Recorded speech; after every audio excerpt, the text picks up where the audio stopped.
Apakah cerita-cerita tentang karomah kesaktian Syekh Abdul Qadir Jailani itu benar-benar adanya? Apakah Syekh itu seorang wali? Kita meyakini seperti Syekh Abdul Qadir Jailani insyaallah termasuk wali dari wali-wali Allah dan dia seorang ulama ya. Di antara para ulama ahlu sunnah dan dia punya buku-buku yang terkenal ya. Akan tapi cerita-cerita yang berlebih-lebihan tentang Syekh Abdul Qadir Jailani, maka kita bilang mana sanadnya? Mana ceritanya ya. Karena cerita-cerita tersebut saya katakan cerita-cerita itu belum tentu benar. Terlalu banyak cerita-cerita tentang Wali Songo yang belum tentu benar, enggak ada sanadnya. Enggak ada sanadnya. Seperti Syekh Abdul Qadir Jailani disebutkan ada seorang wanita anaknya meninggal dunia, maka dia sedih sekali. Laporkan kepada Syekh Abdul Qadir Jailani, "Syekh, anak saya meninggal dunia." Maka Syekh bilang, "Tunggu." Maka Syekh pun mengejar malaikat maut, dikejar. Suruh berhenti. Akhirnya dia bawa keranjang roh waktu itu ya. Bawa keranjang apa? Ruh. Akhirnya entah bagaimana ceritanya keranjang ruhnya tumpah, akhirnya anak tadi hidup, yang lain juga ikut hidup. Ini kan konyol seperti ini. Nabi Muhammad saja enggak bisa nolak. Datang malaikat maut waktunya meninggal. Ini Syekh Abdul Qadir Jalil menghentikan malaikat maut, suruh mengembalikan mayat. Ya ini enggak mengembalikan ruh. Ini enggak benar sampai terlalu berlebihan seperti ini, sudah masuk kepada ranah tauhid rububiyah. Seakan-akan mengatur alam semesta, seakan-akan mengatur hidup dan mati. Ini kesyirikan seperti ini. Artinya apa? Orang tidak boleh mati kalau tidak sesuai dengan kehendak dia. Ini enggak benar seperti ini. Maka saya katakan, adapun cerita-cerita tentang beliau, Allah alam bisawab, mungkin beliau punya karomah-karomah, ya mungkin. Tapi kita akan tidak menilai kecuali dengan ada sanadnya.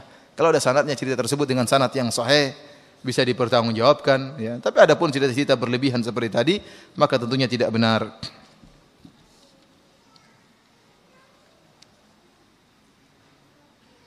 Bagaimana jika ada seorang ustadz yang mengaku menguasai ilmu-ilmu syariah tapi tanpa proses belajar?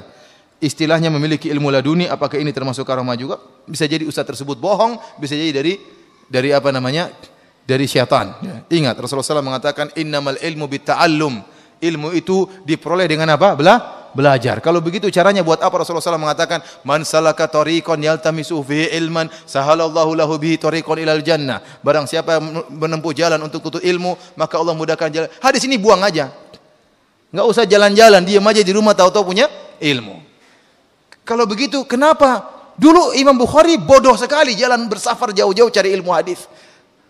Tunggu saja karomah ilmu laduni, maka dia akan punya ilmu. Ngapain kemudian harus mengeluarkan harta yang banyak, berjalan dengan penuh kelaparan mencari ilmu? Kenapa dulu para sahabat juga setengah mati cari ilmu, harus bersafar sampai 1 bulan untuk mencari satu hadis Nabi SAW, sementara orang ini tinggal diam di rumah, tahu-tahu punya ilmu syar'i. Saya ingin tahu orang tersebut datang, kita ingin tes ilmu syar'inya, yang katanya tidak pernah belajar. Saya yakin dia pendusta, atau ilmu yang dapat memang ada jin yang agak pintar masuk dalam otaknya. Iya. Tidak benar, dari mana ceritanya seperti itu? Mana sejarahnya Imam Syafi'i kalau gitu? Imam Syafi'i dulu ngapain suruh belajar? Ngapain Imam Syafi'i suruh begadang? Kalau memang ilmu itu tidak perlu belajar, tahu-tahu bisa apa? Bisa berilmu. Ulama siapa yang pernah seperti itu dalam sejarah? Yang ada cuma katanya-katanya doang. Semuanya ilmu, semua ulama sejarahnya belajar semuanya.